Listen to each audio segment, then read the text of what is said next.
Hello दोस्तों, मैं आ गई हूँ एक और नई कहानी के साथ। कहानी का नाम है बौना पिशाच। चलिए बढ़ते हैं कहानी की ओर। बौना पिशाच एक खतरनाक डरावनी कहानी है। शिवपुरी गांव में एक भयानक किस्सा मशहूर हुआ था जिसे सुनते ही लोग कांप जाते थे। गांव के बाहर एक घना जंगल था जिसके बीचों बीच एक पुरानी टूटी फूटी हवेली थी। लोग कहते थे इस हवेली में एक बौना पिशाच रहता है जिसका चेहरा बहुत डरावना और खतरनाक है। यह पिशाच रात को लोगों को अपना शिकार बनाता है। उसकी सबसे भयानक बात यह थी कि वह बहुत छोटा था, लेकिन जितना छोटा था उतना ही खतरनाक और निर्दयी था। गांव के लोग इस पिशाच से बहुत डरे हुए थे। दिन के उजाले में भी कोई उस हवेली की ओर जाने की हिम्मत नहीं करता था। कहते थे जो कोई एक बार बौना पिशाच का शिकार बन गया वह कभी वापस नहीं लौटा। गांव के कुछ बहादुर युवकों ने उसे चुनौती दी, लेकिन वह कभी लौटकर घर नहीं आई। ईशान, जो गांव का सबसे बहादुर और साहसी लड़का था, उसने फैसला किया कि वह इस पिशाच का सामना करेगा। उसे ना तो भूत प्रेतों का विश्वास था और ना ही इन अंधविश्वासों पर। एक रात जब चांद की हल्की रोशनी पूरे गांव में फैल रही थी, तब ईशान अपने दोस्तों के साथ उस डरावनी हवेली की ओर बढ़ा। उसके दोस्तों का नाम था आदित्य और सुरभि। जैसे ही वह हवेली के पास पहुंचे, अचानक से सर्द हवाएं चलने लगीं। हवेली की खिड़कियां अपने आप जोर से बंद हो गईं, जैसे वहां कोई उनका इंतजार कर रहा हो। आदित्य और सुरभि थोड़ा डर गए, लेकिन ईशान ने हिम्मत नहीं हारी और कहा, यह केवल हवा का असर है, डरो मत, चलते रहो, आगे बढ़ो। उन्होंने दरवाज़ा खोला और अंदर चले गए। हवेली के अंदर हर चीज़ सड़ चुकी थी, जैसे सदियों से वहां कोई नहीं आया हो। दीवारों पर अजीब निशान थे जो किसी खतरनाक जादू टोने की निशानी लग रहे थे। अचानक एक तेज आवाज़ आई और कमरे के कोने से एक कद में छोटा मगर बहुत खतरनाक आकृति उनकी ओर बढ़ने लगी। वह कोई और नहीं, बौना पिशाच था। उसकी लाल आंखें जलती हुई दिख रही थी और विकृत चेहरा बेहद डरावना था। उसके छोटे हाथों में असाधारण ताकत थी और उसकी चाल इतनी तेज कि कोई भी उससे बच नहीं सकता था।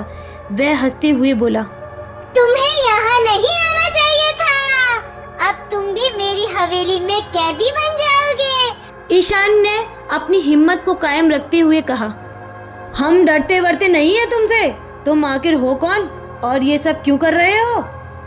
बौना पिशाच गुस्से में चिल्लाया, मैं कभी इंसान था, लेकिन मुझे धोखे से मार दिया गया और अब मुझे शाप मिला है कि मैं हमेशा के लिए एक पिशाच की तरह जीऊं।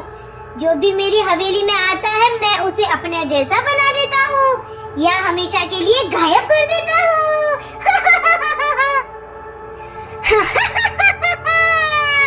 मैं तुम्हें भी अपने जैसा बना लूंगा और तुम सब मेरे दोस्त बन जाओगे। अब मैं अकेला नहीं रहूंगा। पिशाच ने अपना हमला शुरू कर दिया। उसकी गति और ताकत बहुत थी। ईशान और उसके दोस्त भागने की कोशिश करने लगे, लेकिन पिशाच ने दरवाज़ा बंद कर दिया। तभी ईशान ने अपनी जेब से वह तावीज़ निकाला जो उसके दादा ने उसको दिया था। दादा ने कहा था कि यह तावीज़ हर तरह की बुरी शक्तियों से तुम्हारी रक्षा करेगा।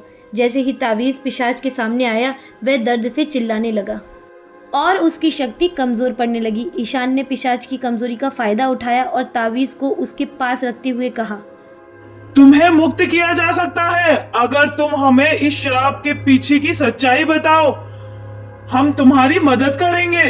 पिशाच ने कहा, मुझे सिर्फ शांति चाहिए। जो मेरे साथ हुआ है वो नाजायज था और मेरी आत्मा बदले की आग में जल रही है। अगर तुम मेरा बदला लोगे तो मैं तुम्हें छोड़ दूंगा। ईशान, आदित्य और सुरभि ने उसे उसकी शांति दिलाने का वादा किया। वह गांव के पुराने ग्रंथों और पंडित से सलाह लेकर यज्ञ की तैयारी करने लगे। कुछ दिनों बाद एक बड़ा यज्ञ किया और बौना पिशाच को शांति मिल गई। उस दिन के बाद से हवेली से कोई डरावनी घटना नहीं घटी और गांव में शांति लौट आई। लेकिन ईशान और उसके दोस्तों को उस खतरनाक रात की याद हमेशा सताती है जब उन्होंने यह खतरनाक बौना पिशाच का सामना किया था।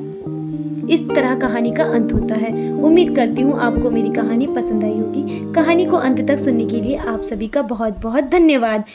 ऐसी ही मज़ेदार और हॉरर स्टोरीज के लिए सब्सक्राइब करें हमारा चैनल क्रिएचर ऑफ